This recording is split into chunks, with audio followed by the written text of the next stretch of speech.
Hello，大家好，欢迎收听我们的节目。然后今天我们要跟大家聊一个大家可能非常感兴趣的话题，就是早上起来空腹喝一杯蜂蜜加上一勺这个所谓的神奇配方，真的能在3天内让发炎、咳嗽和失眠都消失吗？我们今天就来好好聊一聊这个事情，包括蜂蜜到底能不能止咳，怎么用，蜂蜜怎么搭配能够帮助睡眠，以及喝这些蜂蜜的配方有哪些注意事项。听起来非常实用。那我们现在就开始吧。咱们先来聊第一部分，就是蜂蜜止咳的这个秘密啊，这个是我特别想问的，就是蜂蜜到底是靠什么来止咳的？其实这个秘密就在于蜂蜜它是一个高浓度的糖，对，然后它会让你的口腔和呼吸道分泌更多的粘液，这层粘液呢就会像一个无形的毯子一样盖在你的喉咙和气道上面，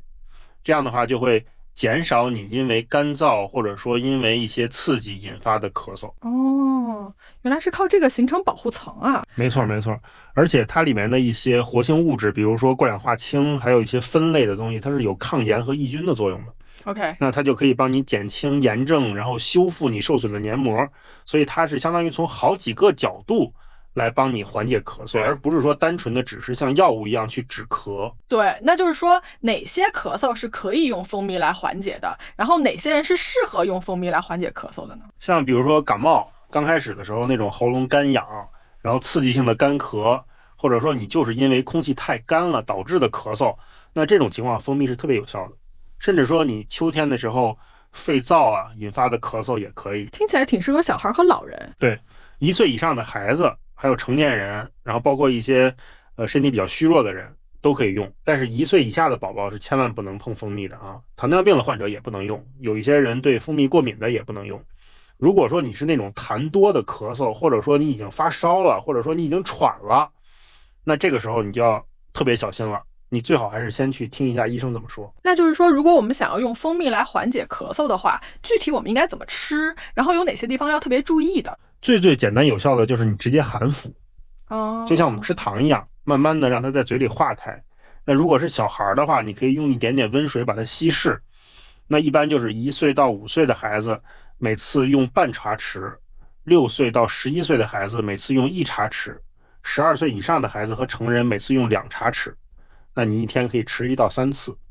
那如果说你是晚上咳得比较厉害的话，你可以在睡前吃1次。听起来还挺容易操作的。对，但是你要注意，就是说冲蜂蜜的水一定不要超过40度。哦，对，然后就是优质的天然的蜂蜜会比较靠谱一些。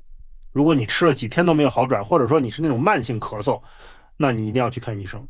还有就是蜂蜜不要跟含对乙酰氨基酚的感冒药一起吃，那至少要隔开4到6个小时。好，我们来进入第2个部分啊，我们来聊一聊蜂蜜到底是怎么帮我们入睡的，然后它适合哪些人。蜂蜜它其实是可以让你的大脑分泌血清素，对，然后血清素呢又会转化成褪黑素，同时它里面的一些矿物质啊、维生素啊，可以帮你放松神经，它还会让你停止产生那种让你清醒的激素，所以它是相当于从好几个角度来帮你安静下来，进入睡眠。所以说它更适合那种因为压力或者说因为心情波动而睡不好的人，是吗？对，就是神经比较紧张的人，然后心情比较烦躁的人，或者说你只是偶尔的失眠，那这种情况下蜂蜜是特别合适的。但是如果你是那种长期睡不着觉，或者说你有一些慢性病的这种，还是得去看医生。那蜂蜜只能作为一个辅助的手段。蜂蜜有这么多助眠的搭配，具体有哪些？然后分别适合什么样的人？比如说牛奶加蜂蜜就是最经典的，它里面的色氨酸和葡萄糖会让你更快的入睡，然后夜里也不容易醒。对，尤其适合那种更年期的女性，或者说你只是偶尔的睡不好。那如果你有乳糖不耐受的话，你可以换成燕麦奶之类的。那有没有适合那种情绪特别紧张的人的搭配？就是洋甘菊茶或者薰衣草茶，然后加一点蜂蜜。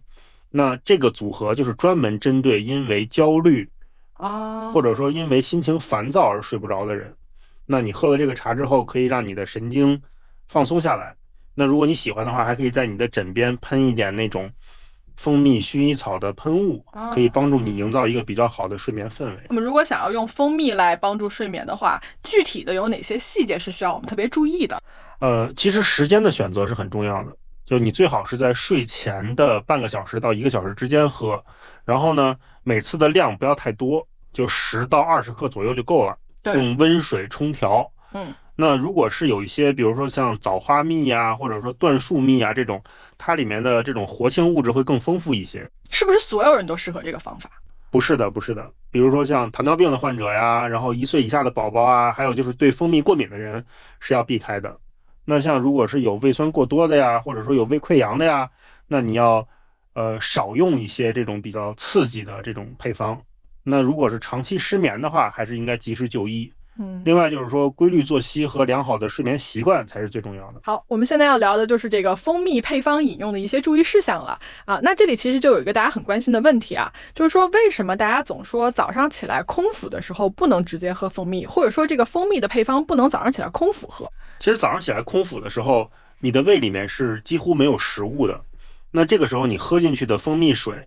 它是一个高糖的液体，那它会刺激你的胃壁，让你的胃酸分泌变多，那你就很容易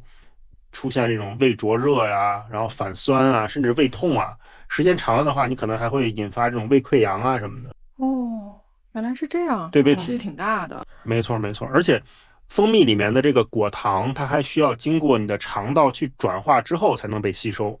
那你一大早起来，肠道的功能还没有完全恢复，那这个时候你就不但吸收不了，还很容易肚子胀啊，然后消化不良啊。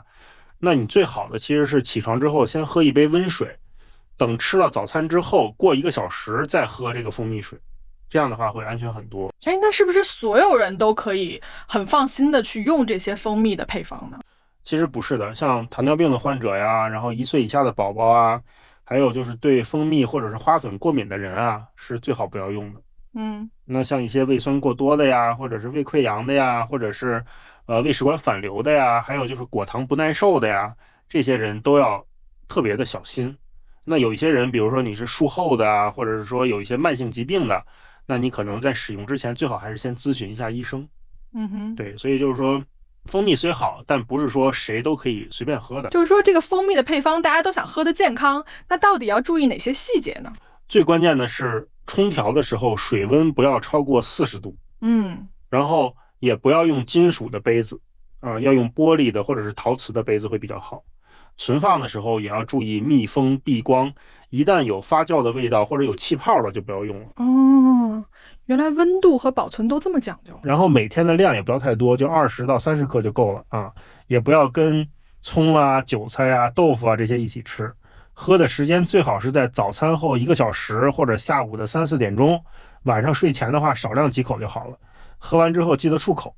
有一些特殊体质的人，最好还是先咨询一下医生，再决定能不能喝。对，其实我们今天聊了这么多啊，其实大家也能听出来，就是蜂蜜的这些配方啊，它确实有一定的辅助的作用，但是大家千万不要把它当成一个万能药啊。每个人的体质不一样，大家还是要根据自己的实际情况来理性的选择。好了，那么今天的内容咱们就到这里了，然后感谢大家的收听，咱们下期再见，拜拜。